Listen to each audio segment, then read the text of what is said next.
자, 오늘 오리엔테이션 수업 때는 기초 문법이랑 구조 분석 기호를 활용하는 방법을 배울 겁니다. 그래서 여기 지금 친구들 실력이 되게 분포되어 있어가지고 어떤 친구들은 이 개념을 좀 되게 익숙하게 아는 친구들이 있을 거고, 이름이 재호?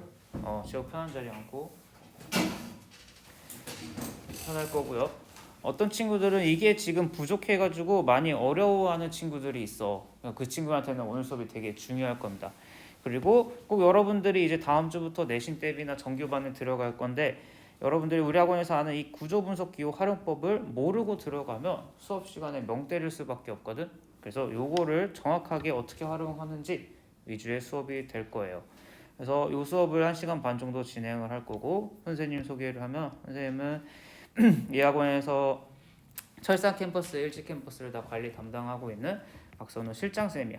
그래서 오늘 여러분들의 OT를 도와줄 거고, 앞으로 여러분들이 학원 다니면서 반배정이나 이런 것들, 전반적인 것들 궁금한 거 생기면은 다 나를 통해서 알게 될 거니까 선생님 이름 정도는 기억해주고 있고, 알겠죠?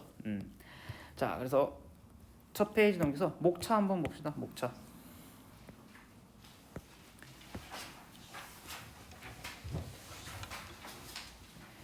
자, 일단 우리 영어 학원에 왔으니까 일단 영어 잘하려면 어떻게 공부해야 되는지 간단하게 로드맵 살펴보고요. 그 다음에 영어 문법의 가장 기초이자 기본이자 제일 중요하다고 볼 수 있는 이 8가지 품사를 다시 한번 살펴볼 거야. 여러분들이 이걸 대충 알고 있어서 문법을 어려워하는 경우가 많아요. 그래서 이거를 다시 한번 짚어보고, 영어 문장엔 어떤 문장 성분들로 구성되어 있는지 요걸 살펴본 뒤에 그 문장은 몇 가지 형식이 있고 형식마다 어떻게 해석되는지 살펴본 뒤에 그거를 이제 기호로 어떻게 나타내는지 살펴보고 연습 문제 풀어보고 준동사라는 기초 문법 개념을 수업을 하고 오늘 시간 마칠 겁니다. 자, 다음 페이지 넘어가서 영어 잘하려면 어떻게 공부하는지 봐야 되는데, 사실 이 공부 방법은 여러분들 영어뿐만이 아니라 뭐 일본어, 중국어, 한국어에 다 통하는 방법이야. 언어를 공부하는 방법인데, 우리가 언어를 공부하기 위해서는 처음에 뭘 해줘야 되냐면, 정말 귀찮고 짜증나지만 단어를 외워줘야 돼. 이게 언어 공부의 시작이에요. 여러분들이 중점적으로 스스로 해줘야 하는 부분이야.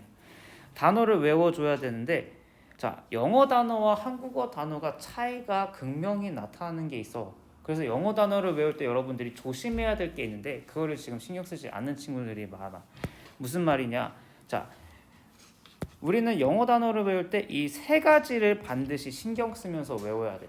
근데 여러분들 지금 잘못된 단어 외우는 방법, 단어 외우는 학생들이 단어랑 뜻만 외워. 이 위에 2개를 신경 쓰지 않아요. 이 위에 2개를 신경 써야 하는 이유는 첫 번째로 우리 한국어는 되게 고도화된 최신의 언어잖아. 그치? 한글은. 그래서 발음 체계가 굉장히 명확해. 그래서 모음, 자음이 발음이 딱 규정되어 있고, 아라는 모음은 우리가 언제 어떻게 읽으면 다 아야. 그치? 근데 영어는 이게 엄청 규칙적이지가 않아요. 무슨 말이냐? A라는 모음은 여러분들 항상 아 발음 맞나? 아니지. 애도 됐다가 아이도 됐다가 막 난리 나잖아. 그치? 그래서 영어는 발음 체계가 굉장히 어려워. 그래서 단어를 외울 때 여러분들이 발음을 꼭 반드시 같이 외워줘야 하는 언어 중에 하나입니다. 즉 무슨 말이냐?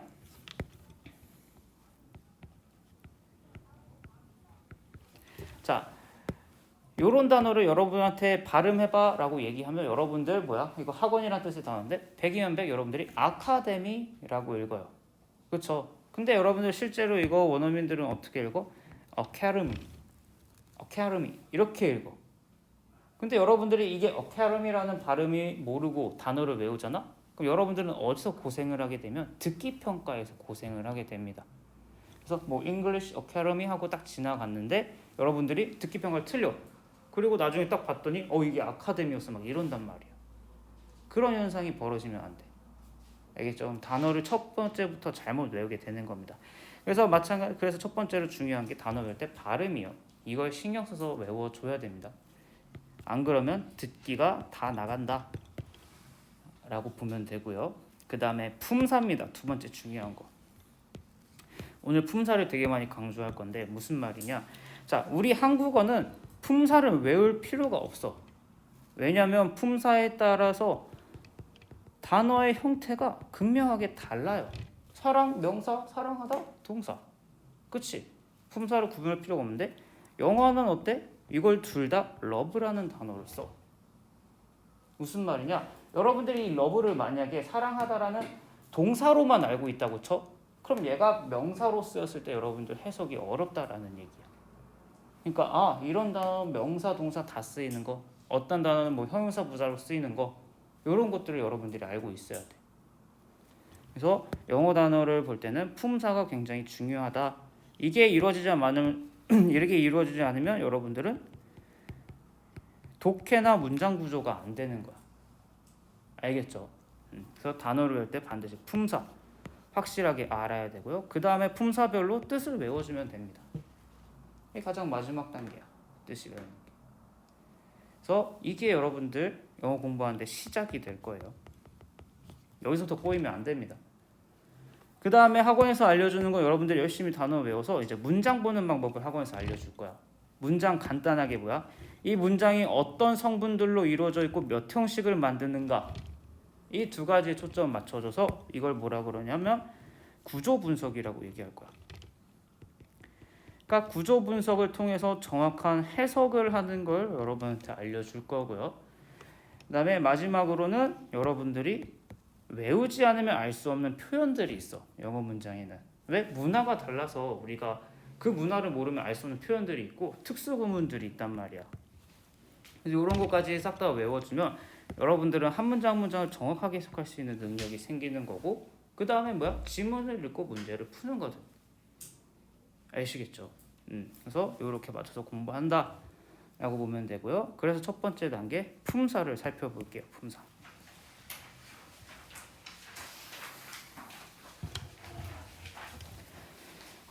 자, 영어에는 8가지 품사가 있어요. 품사라는 건 뭐냐면 단어의 종류를 구분지어 놓은 건데, 먼저 한국어와의 차이점을 하나 딱 살펴보면 한국어는 구품사를 가지고 문장을 만들어. 그럼 이 8가지 품사와 구품사 중에 가장 큰 극명한 차이가 뭐냐면 바로 조사예요. 조사. 은는이가 을을. 한국어는 이 조사가 하나 추가되어 있어서 문장에 구성되는 그런 언어라고 보면 되고, 영어엔 이 조사가 없어. 이거 하나 때문에 우리가 영어를 어려워하게 되는 거야.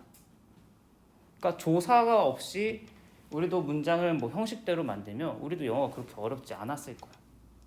또는 영어에 조사가 있다면 우리가 영어를 좀 더 쉽게 이해할 수 있을 건데, 이거 차이가 굉장히 큽니다. 알겠죠? 그럼 영어는 팔품사 가지고 문장을 만드는데 품사를 알려는 이유. 품사를 왜 알아야 하냐?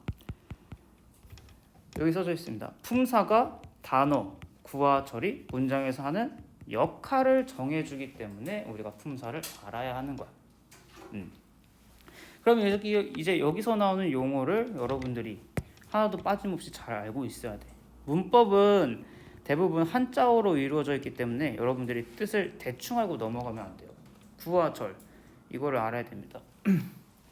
자, 동민이 구, 절 이런 거 공부하면서 들어본 적 있지? 구는 뭐고 절은 뭐예요?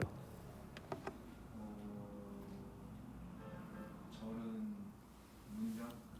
절은 문장. 구는 모르겠어요. 오케이. 자, 요거를 명확하게 정리해 봅시다. 명확하고 간단하게. 자, 구와 절을 우리가 뭐라고 부르냐면 두 단어 이상의 의미 조합이라고 얘기를 해요.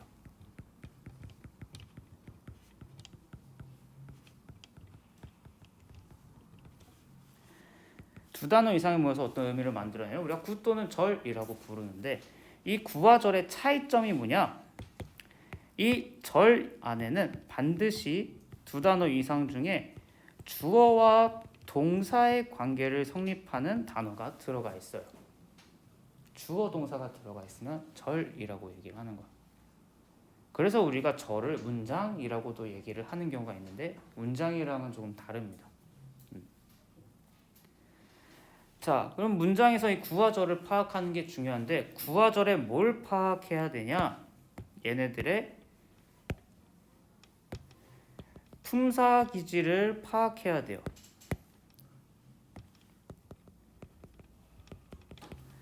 무슨 말이냐? 구와절이 존재하는데 어떤 형태로 존재하냐? 얘네들은 항상 명사구, 명사절 또는 형용사구, 형용사절, 뭐 부사구, 부사절, 동사구 이런 식으로 구성되게 돼.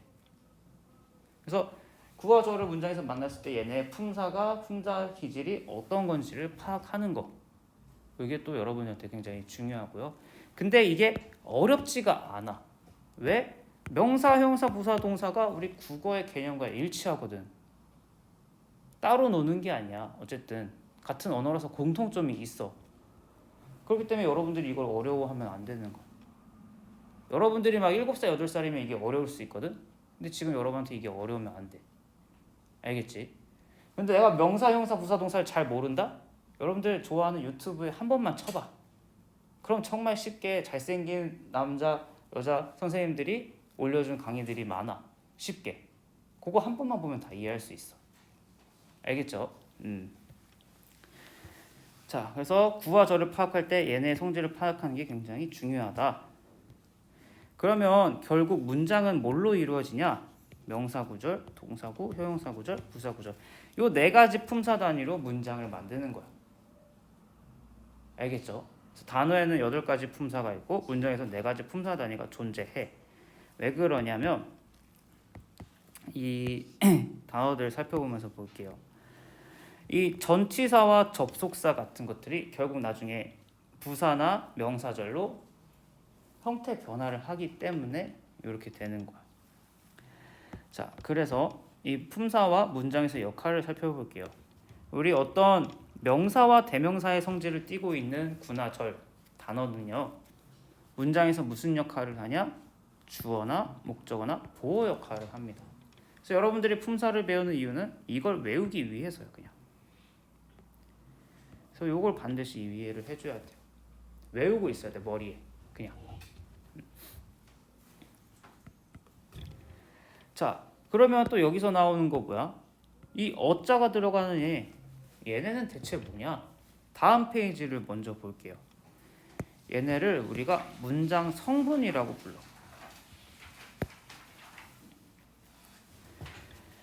얘네는 문장을 구성하는 성분으로서 단어가 문장에서 하는 역할을 나타내는 건데 영어 문장에는 문장 성분이 2가지가 있습니다. 필수 성분과 부수 성분.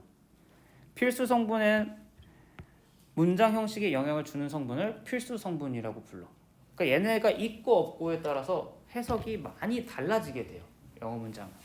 그래서 얘네는 해석에 있어서 어떤 중요한 뼈대가 된다고 보면 돼. 뼈대. 해석의 중심을 이루어주는 말들이 필수 성분인 거고 여기에 4가지가 있어. 여러분들이 다 들어봤을 법한 주어, 동사, 목적어, 보어가 있는 거야. 그럼 여러분들은 여기서 개념과 국어에서의 형태를 알고 해석을 해주면 되는 거야.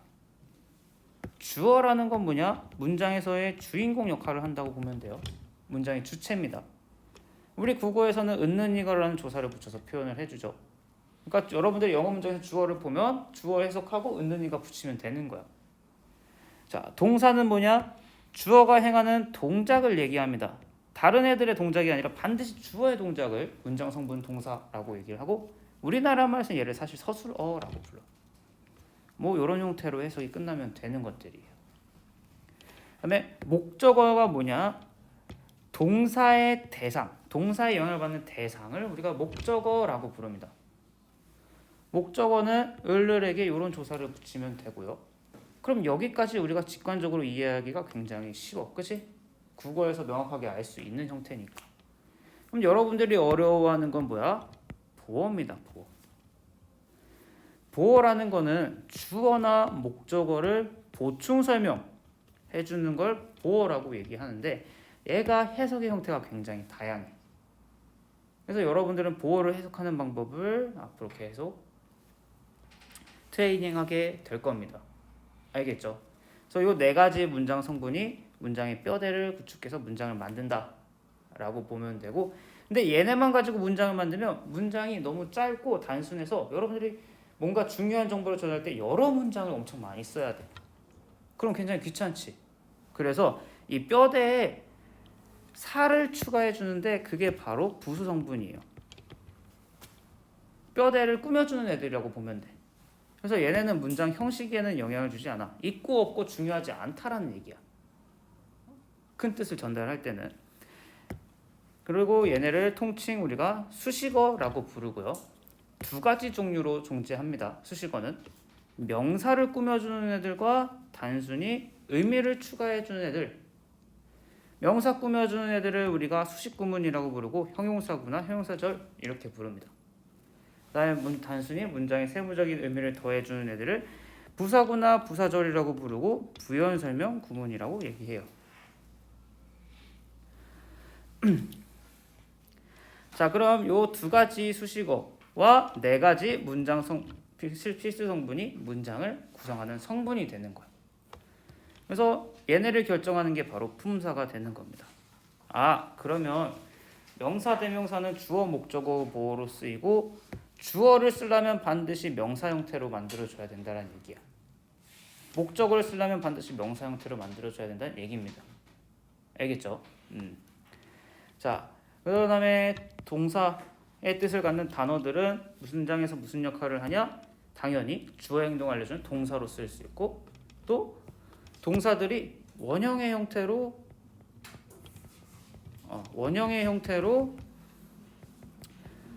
보어로도 쓸 수 있습니다. 동사는 원형의 형태로 보어로도 쓸 수 있고. 자, 그다음에 형용사.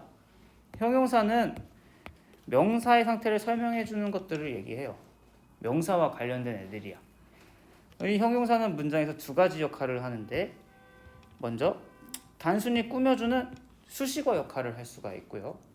그 다음에 문장에서 보어 역할까지 할 수 있습니다. 그럼 보어의 형태는 이 세 가지임을 여러분들이 알고 있어야 되는 거야.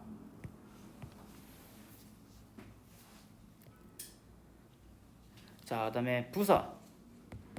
부사는요, 문장에서 단순히 부연 설명해주는 애들을 우리가 다 부사라고 부릅니다. 부연 설명해주니까 얘네는 문장의 주성분이 될 수 없겠지. 그래서 문장에서 항상 수식어 역할만을 해주는 걸 부사라고 불러. 그다음에 전치사. 전치사 하면 떠오르는 단어들 이런 것들이 있어야 돼요. in, on, at, to, from 등등등. 사전상에는 여러분들 전치사가 100여 가지가 있다고 하는데 여러분들이 알아야 될 거는 20가지 정도면 충분합니다. 그래서 전치사 그냥 잘 모르겠으면 싹 다 외워버리면 되고요. 이 전치사는 문장의 특징이 있는데 반드시 명사를 하나 데리고 나와야 돼요. 명사를 데리고 나와서 위치나 시간 따위를 부연 설명하게 됩니다. 부사처럼. 그래서 전치사는 결국 자기가 대기를 나오는 명사랑 구를 형성하는데 무슨 구를 형성하냐? 부사 구를 형성하게 돼 있어. 문장에서. 그럼 문장에서 하는 역할은 부사처럼 부연 설명의 역할이라고 보면 됩니다. 자, 그 다음에 접속사는요, 문장을 데리고 나옵니다. 그래서 문장과 문장을 연결시켜주는 품사를 우리가 접속사라고 얘기를 하고, 근데 문장이 다른 문장에 들어갈 때는 절의 형태로 들어가야 되는데 어떤 절을 만들어주냐? 부사절 아니면 명사절을 만들어줘서 다른 문장에 넣어줘요. 부사절을 만들면요, 부사처럼 부연 설명하면 되는 절이 되는 거고요. 명사절이 되면 명사처럼 주어 목적어 보어로 쓰이게 되는 겁니다. 그래서 접속사는 부사절이나 명사절을 만들어줘서 다른 문장에 넣어준다. 그러면 여기서 문장에 두 가지 종류가 생겨. 이 접속사가 이끌고 나온 문장을 우리가 종속절이라고 앞으로 표현할 거예요. 그리고 그 문장이 포함된 문장, 더 상위 개념이겠지. 이걸 우리가 주가 되는 절, 주절이라고 얘기할 겁니다. 그래서 접속사가 들어가면 이제 주절과 종속절이라는 개념이 생기고, 주절에 종속절을 넣어주는 역할을 하는 게 접속사다. 근데 종속절의 형태가 뭐다? 부사절은 아니면 명사절이다 라고 생각하면 돼요. 알겠죠? 그래서 이 품사와 문장 성분의 역할, 문장에서의 역할을 다 알아야 여러분들이 이제 문장을 제대로 보기 시작하는 거다.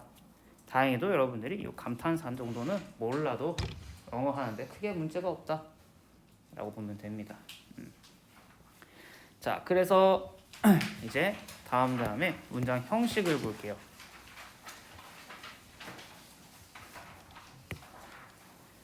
자, 조사가 없는 영어에는 문장의 형식이라는 게 있어서 뜻을 만들어내는데 이 문장의 형식은 필수 문장 성분 주어 동사 목적어 보호에 따라서 5가지로 구분이 되고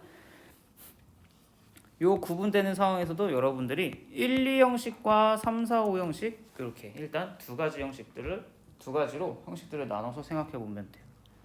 자, 1 형식과 3, 4, 5 형식을 나눈 주 원인은 바로 이 목적어의 유무예요. 유무. 영어 문장에 여러분들이 목적어가 있다 없다를 판단하는 게 굉장히 중요하게 돼요. 이게 나중에 여러분들 수동태, 능동태 개념까지 이어져. 그래서 굉장히 중요해요. 그리고 여러분들 지금 영어 문장 보면은 주어 뒤에 바로 동사가 따라 나오지, 그치? 왜 문장을 이렇게 구성하냐면 동사가 너무 중요하기 때문에 먼저 보여주고 시작하는 거야. 왜? 이 동사들이 형식을 결정한다고 보면 돼요. 그러니까 주어 뒤에 동사를 보고 이 동사가 5형식을 자주 만드는 동사네 하면 뒤에 목적어나 보어가 나오겠다라는 생각을 가져야 되는 거야, 여러분들.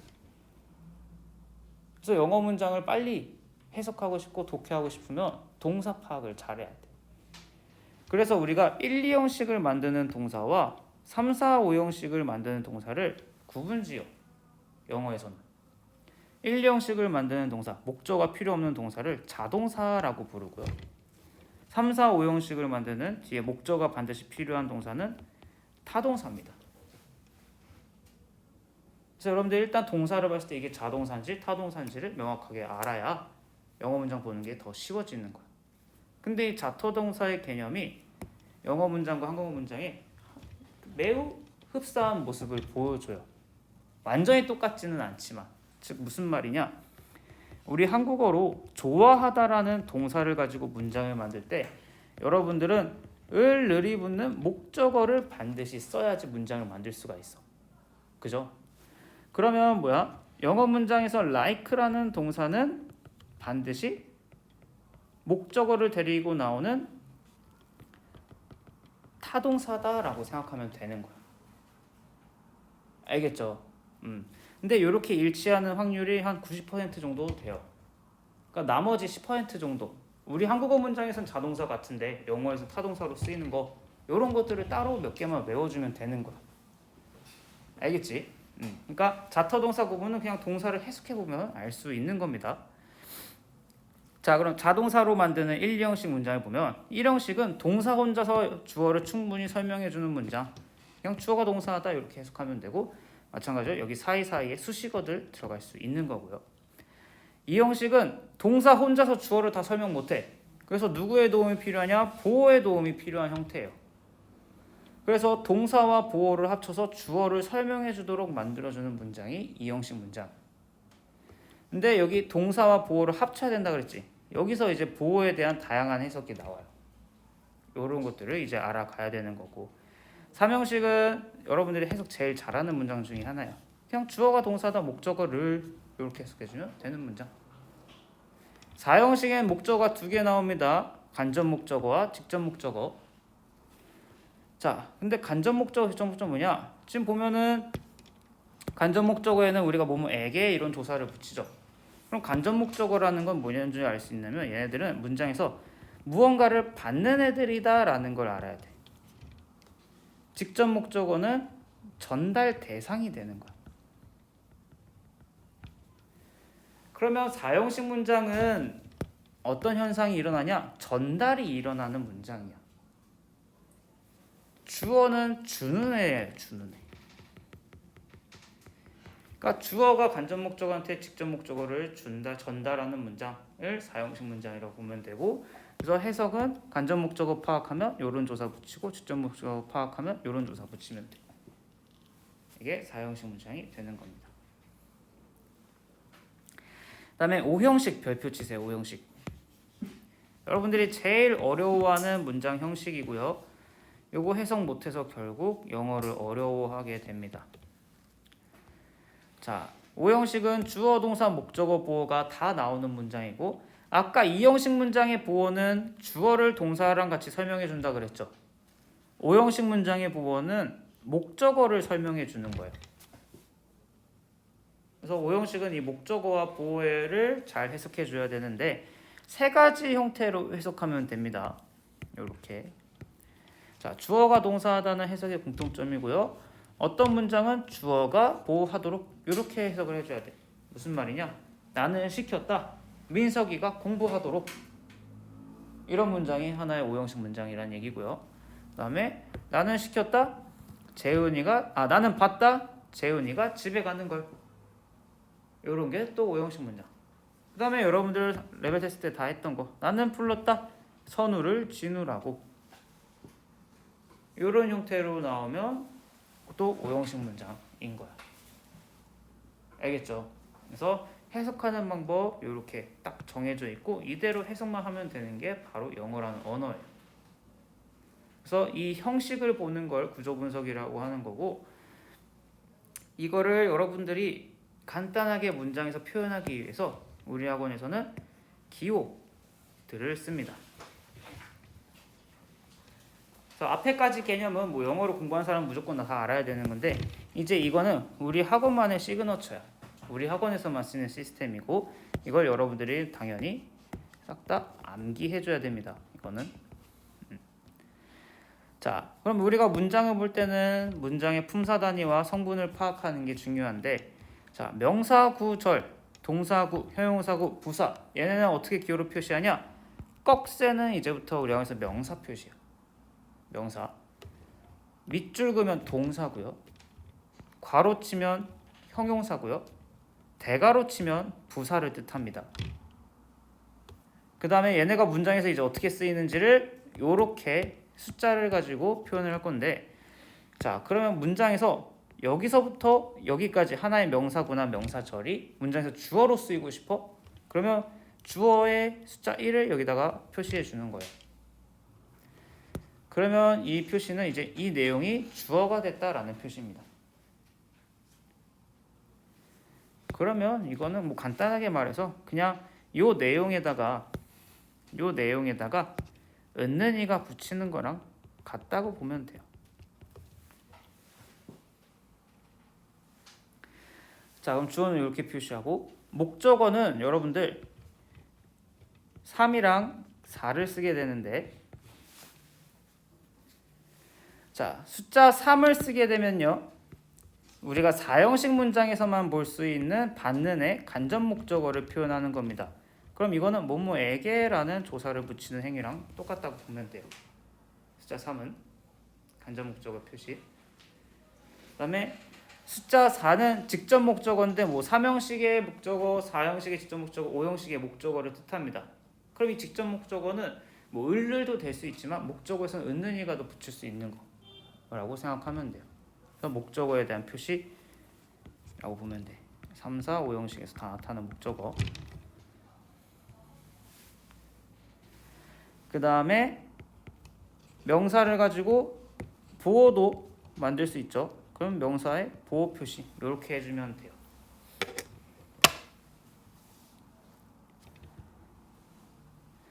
자, 이런 식으로 이제 문장의 기호 표시를